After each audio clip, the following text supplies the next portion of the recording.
You're listening to the Night Demon Network. Go to nightdemon.net/subscriber to unlock more exclusive content.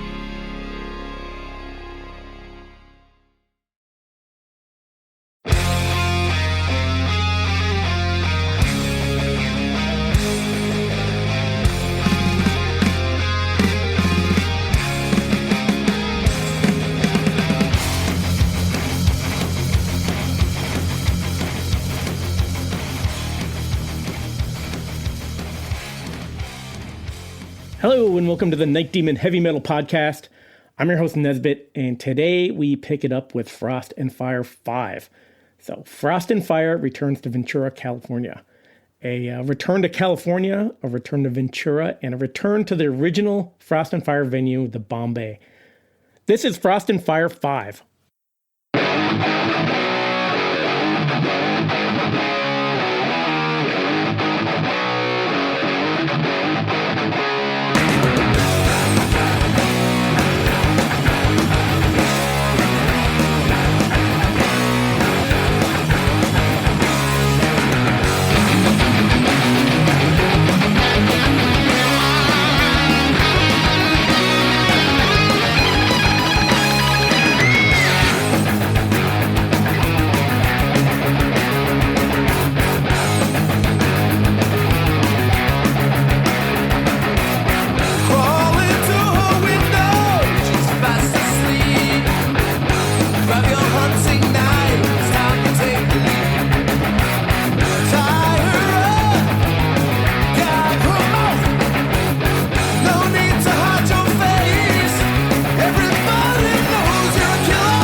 As far as the venues go, originally everything was done at Bombay Bar Grill, which is a staple in Ventura for us in this music scene here. I mean, between me and Jarvis, we've probably played there over 100 times in the last 15 to 20 years. As far as doing it at the Bombay, it's pretty significant in our history. It was the first venue that we ever played at as a band. Night Demon's first show was there. We are Night Demon. This song's called Night Demon.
We know the owners of the club, and we've been working with them for, so many years. And we just, we have a good relationship with them, and we kind of have a mutual understanding. They basically let us do what we want to do. And, it's always been a great partnership, and there's just a kind of magic to the room. So Bombay, again, a lot of history there. Very early Night Demon shows, maybe one of their first shows, if I'm not mistaken, was there. And I'm pretty sure I was there. So, a lot going on there. Played there many times with my old band, New Liberty. We've done many. There was always a ritual of doing Halloween shows there, which me and Jarvis have pretty much always been a part of something together doing that, before we were actually in the band. Let's see, we'd done Kiss, Motley Crue, Guns N' Roses, Judas Priest, famously. The first and only time that me and Brent actually played guitar in a band together. Breaking the what? Breaking the what? Breaking the what? You get it, the Lord.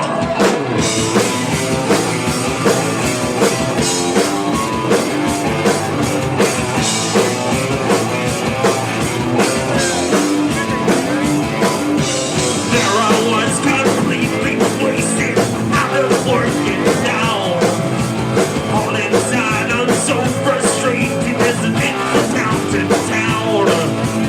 Feeling though nobody cares if I live or die. So I might as well get in to put some action in my life. That's right, breaking the law, breaking the law. Breaking the law, breaking the law. Breaking the law, breaking the law. Breaking the law, breaking the law. So much for your golden future, I can't even start. All that every promise broken is anger in my heart. You don't know what it's like, you don't have a clue. If you did, you find yourself doing the same thing too. So I'll give it to me. Breaking the law, breaking the law. Breaking the law, breaking the law. Breaking the law, breaking the law. Breaking the law, breaking the law.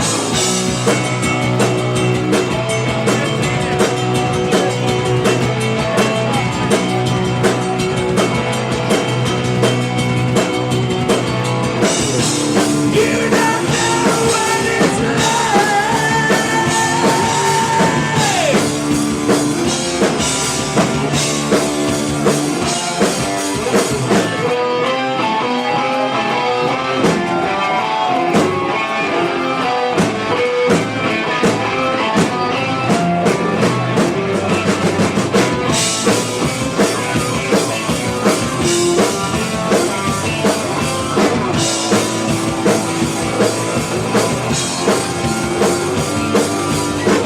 Breaking the law, breaking the law. Breaking the law, breaking the law.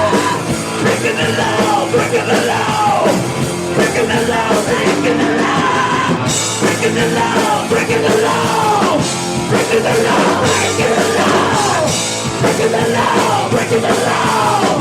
Breaking the law, breaking the law.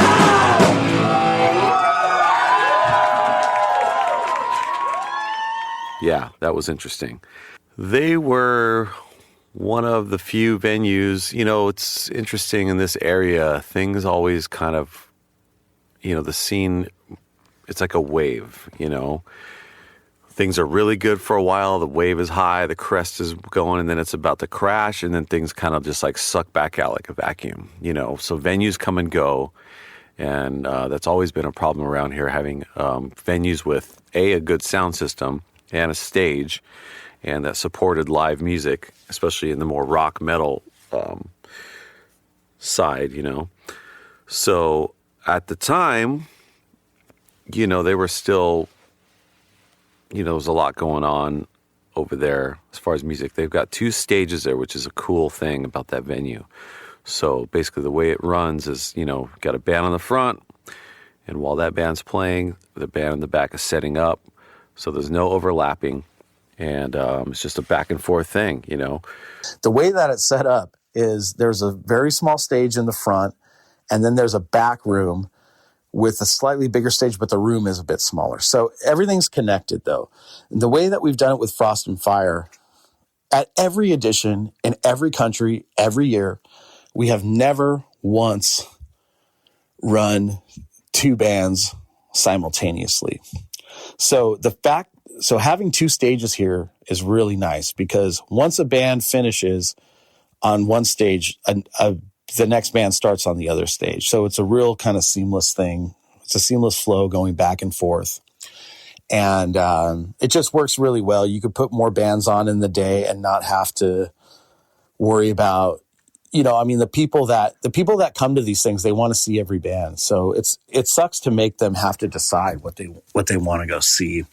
This year, we only did two days there, whereas in the past we've done, Thursday night, be it a warm-up show, which the year that I was talking about, my first year, we did that show at the Ventura Theater, and then we did everything else at Bombay. The theater's a bit big and not necessarily hard to fill, but it's just a different vibe there.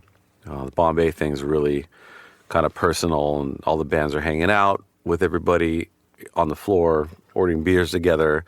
It's just kind of like a big party, and that's kind of the vibe that we wanted to bring back this year. The last time we did in Ventura was at Ventura Theater, which has a 1,500 seat capacity. The Bombay, I mean, to be comfortable in there, I don't know, 300 people. And that's not even necessarily comfortable, but we just wanted to bring it back to a smaller kind of intimate vibe. And it really worked out. There were, everybody had a really good time, and there was no complaints. There was no drama. There was no problems with anybody that showed up to the show. And we got a lot of compliments about that. And we just want people to have a good time. We don't need to stroke our ego with this. But when somebody travels, we had people come from 20 different countries. And when somebody travels all the way out here for this, and Ventura is not a very easy place to get to. So we just want to make sure that it was worth it for everybody. And it did seem like it was.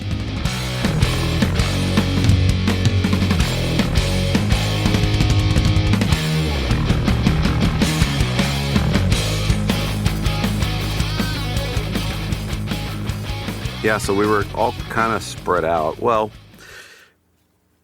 myself and Jarvis had been home for a little while since the last coming off of the last tour in August, early September. But Ireland, Laura in Ireland, Brian in good old Florida. So they flew out. Brian came out a couple nights before. Laura came out about a week before, because there was a lot of stuff that she wanted to do as far as getting lighting together and, getting all that plan and everything. But it was nice to have some time to be able to be home to set this up, because many times we've been on the road and it's like we have to make this a stop on the tour, and it's just a lot of rushing around. But, since early September, we were home from Prague Power in Atlanta, and we were able to deal with everything logistically with about almost 2 months time, so I don't know. I mean, it was a different kind of feeling. I kind of felt a bit of nervousness the first day because everything was just done. That was kind of like, what do I do with myself? Something's got to go wrong, right? But everything worked out great. So day one, leading up to that day, there was some prep going on. Basically, the day before, Brian had gotten in, day before that, I think, and we basically had Thursday to rehearse the Night Demon set, because we hadn't played together since, the Rock and Roll Hall of Fame show, the end of August or middle of August. So, wanted to kind of brush up on the set. Got in the room, played a few songs, and felt like we were all right. So we decided just to focus on starting to get all the gear together. We provide all the backline. So we're talking about 2 full drum kits, 4 guitar cabinets, 2 bass cabinets, and also we had to provide some extra mic cables and some extra microphones, the drum mics and all that kind of stuff. So had to rent a U-Haul trailer to get everything down there in one shot. Felt like that was the smarter thing to do. So basically we spent all of Thursday doing all that stuff. Getting the stages set up, getting everything mic'd up, testing everything, because there would have been no way we could have done all that on Friday, be it as the first band was supposed to start at 4 o'clock. There was a lot of shit to get together, let alone, the whole lighting thing, because unfortunately in that back room at Bombay's, they're not really set up with any lighting for the stage. They usually have DJs up there and they have their own little lights that they bring on stands that just basically kind of like shoot out to the crowd. It's not really to focus on an artist or whatever, So Laura and Jarvis were over there, she was there for, hours. We bought some lights, hanging them, wiring them up and all that stuff, while meanwhile we were getting everything ready over here. I've been in a couple of Frost and Fires now, but it's actually all been the Irish ones. So this was my first Ventura Frost and Fire experience. So it was really cool, to be out at the home of it, where it all started. So I came out a couple of days in advance and flew in from Dublin, and it was straight to it, really. There was so much to get done in the couple of days before. I kind of scoured the HQ to see what lights we had there. The boys have so much sort of show gear knocking around the place and all these nooks and crannies. So yeah, we wound up with about 4 reliable wash lights that I brought from their place down to the Bombay. Now the Bombay were super cool. So shout out Diego and all the staff down there. They let us in a couple of days early to just have the run of the place and do whatever we needed. So I got to work hanging up lights, because there was like literally nothing. There was 2 lights back there, but they just sort of weren't reliable for our needs, So basically I had to build a whole show down there. Getting there wasn't super easy, because like I said, it was like a drywall ceiling, quite a low ceiling above the whole stage, and there was like a hatch, a trapdoor thing in the middle, where I could go up to a crawl space, and when you look up there was like just fucking tons of cabling.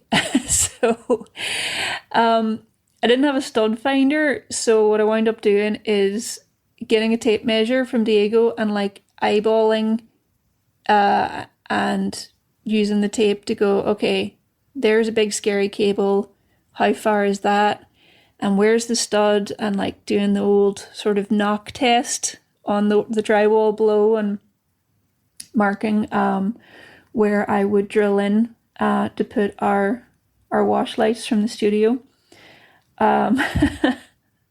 So yeah, I was a wee bit nervous getting it done, just of like, for the weight, like, is this gonna hold? I got the lights hung up, I got all the cabling done, I ran the cables back to my wee back corner where I had a wee podium and I was setting up my lighting board back there. So it was a bit of an adventure and I made it up as I went along, but I feel good that I could have taken a much lazier way out and just, hung a few lights on the beams, but it would have looked crap.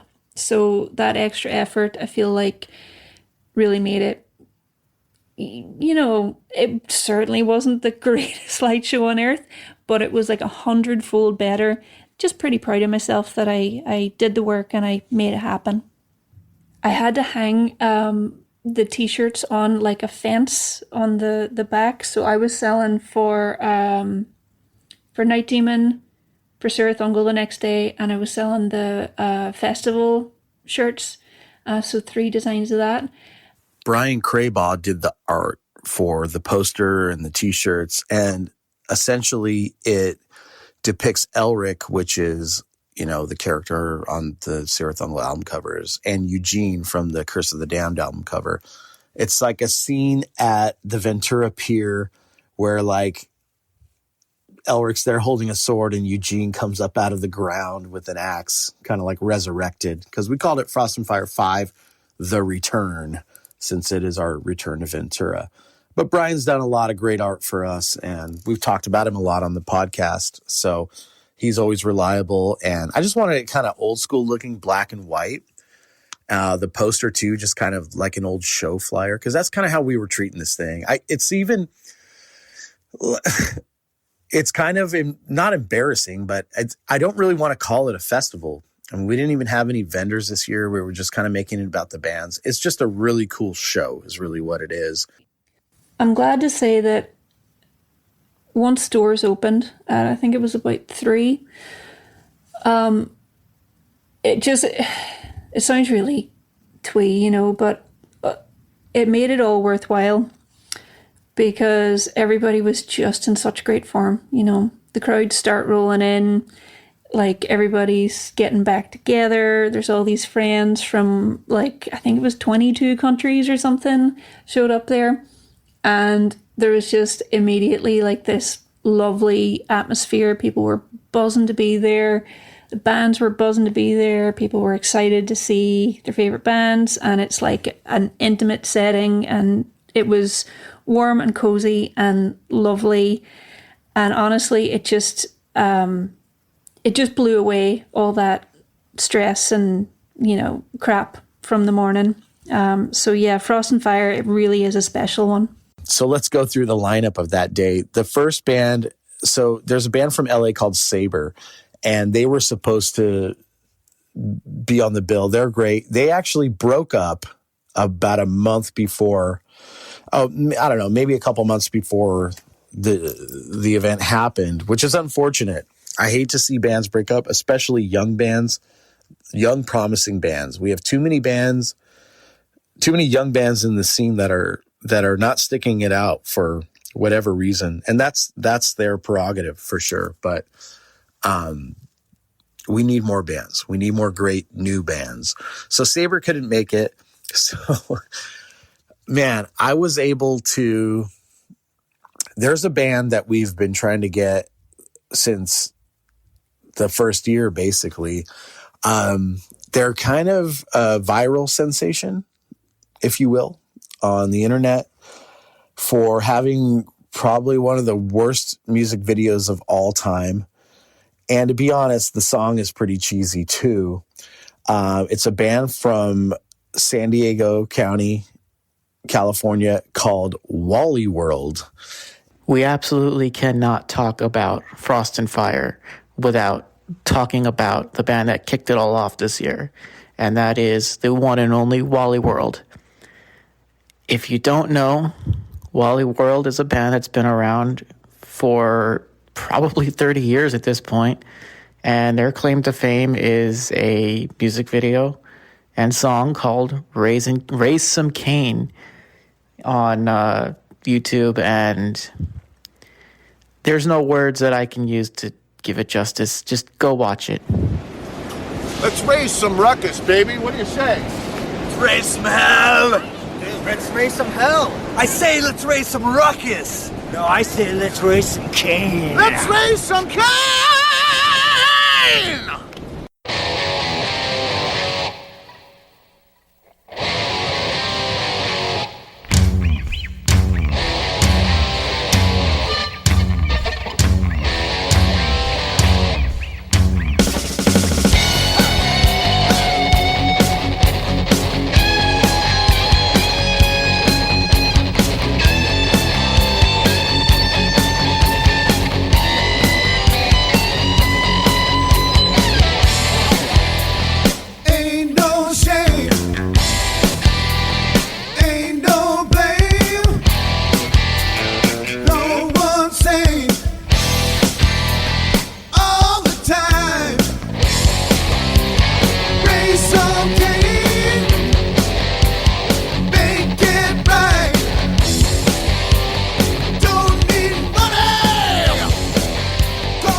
It's probably like 4 minutes of just perfection. I don't know how else to put it. And they were the ones that started the festival off. And the front man of Wally World is this gentleman named Wally, who's been in bands since... you can see videos of him playing with this band Snakebite as far back as like 84.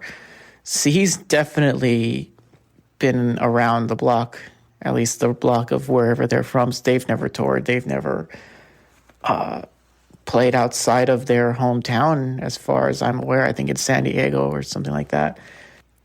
Anyway, I was never able to get a hold of these guys. They had like a Facebook page, and I reached out to them through the years here and there, but never heard anything back. And I tried to do a bunch of research on the band. Just like, do these guys have a record out? Like, what, or do they play locally? Like, what's the deal? And there was just so little information out there for so long.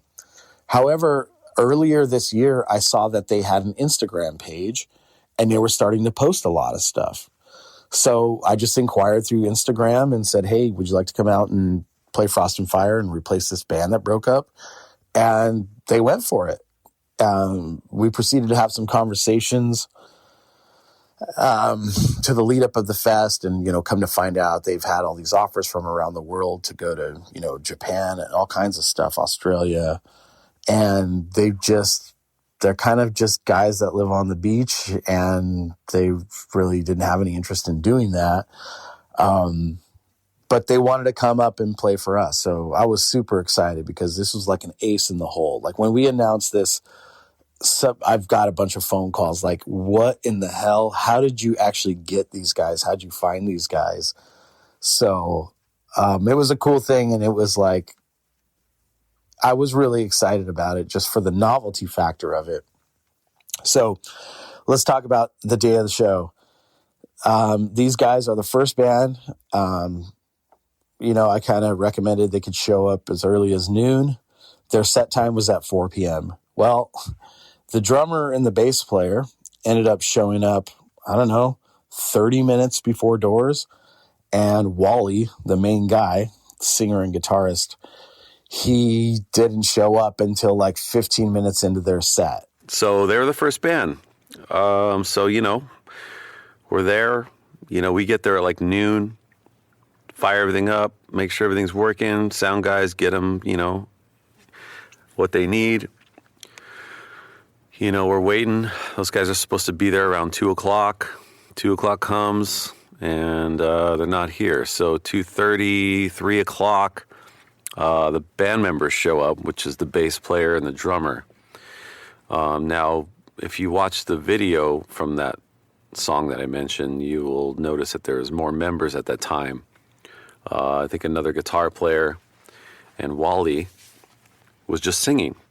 Well, so Wally is now playing guitar and singing and also running really late. Those guys are driving up from Costa Mesa or something like that, which is near San Diego, which is easily a 3-hour drive without traffic.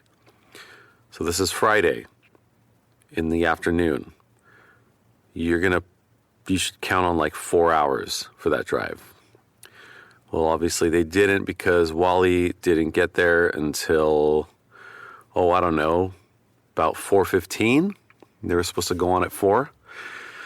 So, I was in the back. It was pretty funny. He showed up and he's carrying his guitar, smoking a cigarette. I'm like, all right, you're here, man. He's like, yeah, fucking traffic, this and that. I'm like, yeah, well, you guys should have known better, this and that.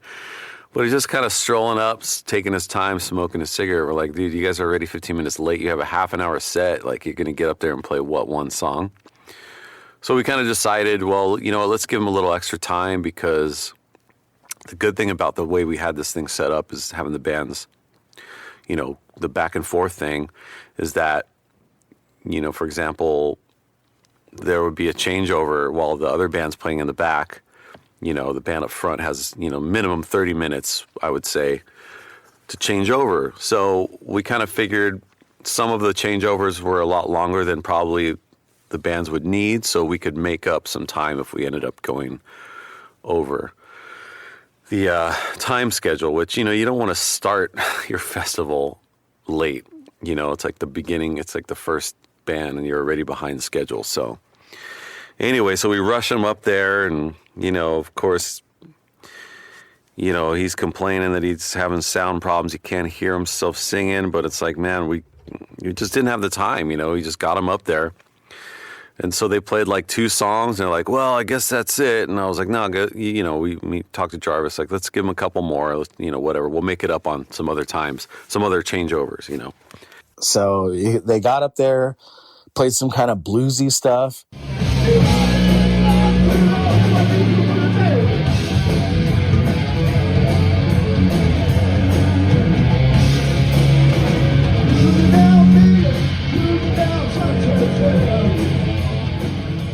I tell them, hey, you can do like 2 or 3 more, but play the hit.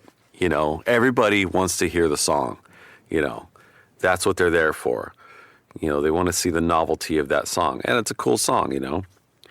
Well, they keep jamming and playing these kind of bluesy jams, and then they're like, well, that's it, we're out of here. And they didn't fucking play the fucking song. They didn't even play the song. They didn't play the hit. They didn't play the song that everybody wanted to hear. So, I don't know, we cut them off after like 15 minutes. They were kind of assholes about it afterwards and said it was a complete fucking waste of time. But really, they were a huge disappointment, and they were a huge waste of time for us and for the festival goers, and they were just extremely disappointing. So, I don't like to talk bad on people, but on this podcast we have a level of honesty, or as the U.S. government would say, transparency. I wish those guys all the best, and I would go see them again. I have no hard feelings at all. Everything worked out fine for us, and they got paid.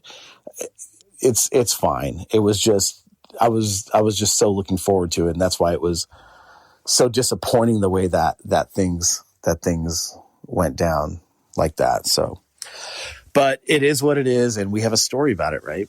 And they didn't play their song that they're all known for because Wally said he couldn't hear.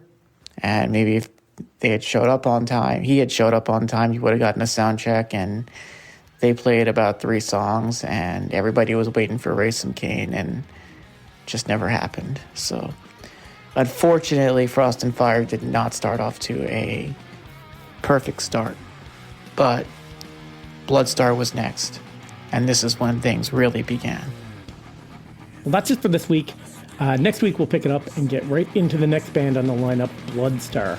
As always, I'll mention the subscriber section on nightdemon.net. If you're a regular podcast listener and you're not a subscriber, you're missing out on tons and tons of bonus content.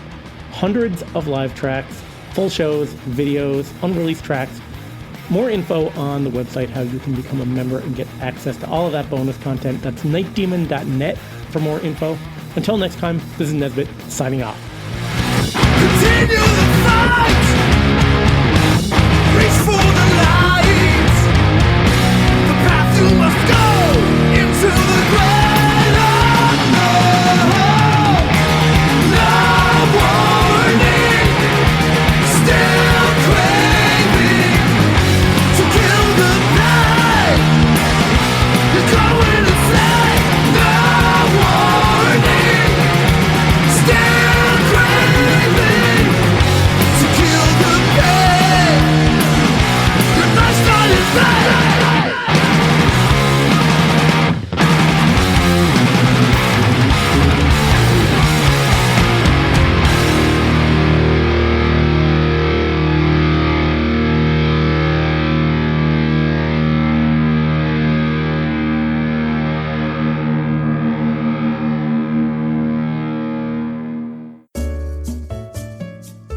Thanks for listening to the Night Demon Heavy Metal Podcast. Head over to nightdemon.net, click on the subscriber tab, and sign up to access exclusive weekly bonus content. If you would like to donate to support the Night Demon Heavy Metal Podcast, you can do so through PayPal at paypal.me/nightdemonmetal. Additionally, if you have not already done so, please subscribe, like, rate, and review the show on iTunes or wherever you listen to podcasts.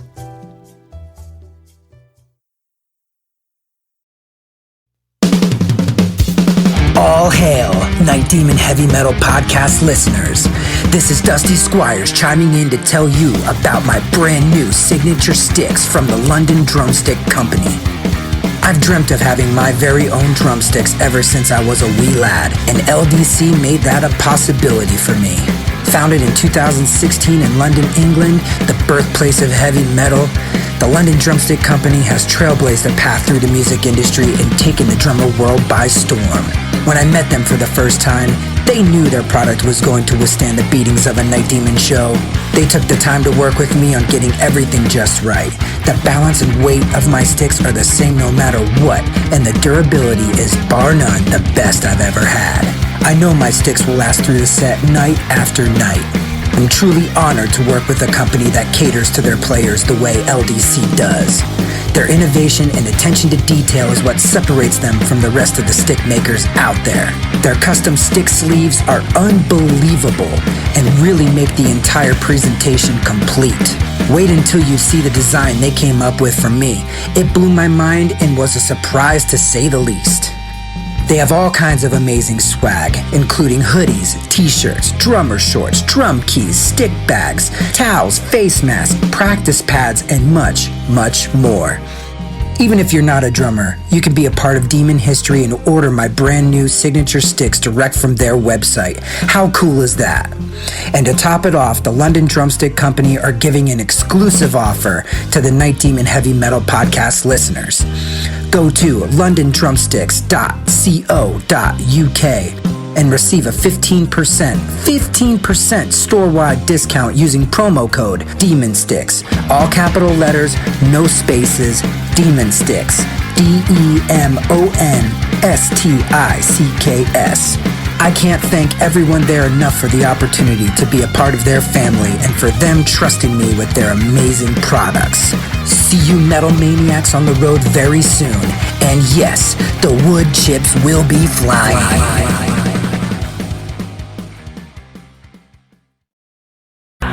Greetings, boils and ghouls. This is your comrade, the Crypt Keeper here, reporting dead from the sanctuary of the strange. Tonight's macabre myth is a fright-filled feature, one overflowing with monsters, madness, and magic.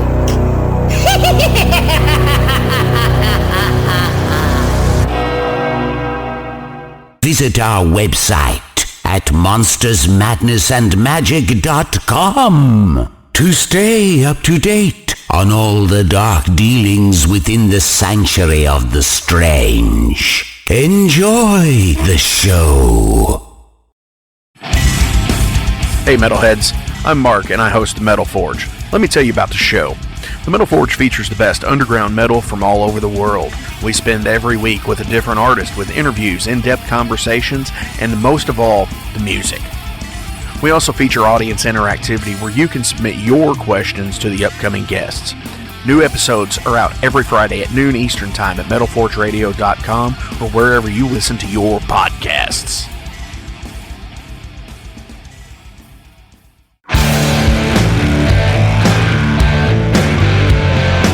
Want to know what's going on in the world of music? Then tune in to the Nothing Shocking Podcast, a non-genre based, all ages friendly rock and roll program.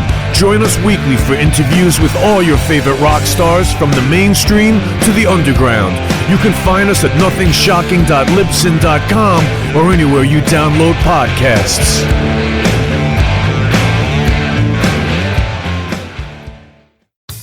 Okay, metalheads, you've been complaining that there has not been a channel that plays all of the heavy metal videos from past, present, and future for years and years at this point. Well, that time is over. Heavy Metal Television is back. HeavyMetalTelevision.net is the website. Go there. You can see videos playing 24/7, 365, all the time, all the best from the old school, the new school, and everything in between. Check it out, HeavyMetalTelevision.net. It is where the metal is.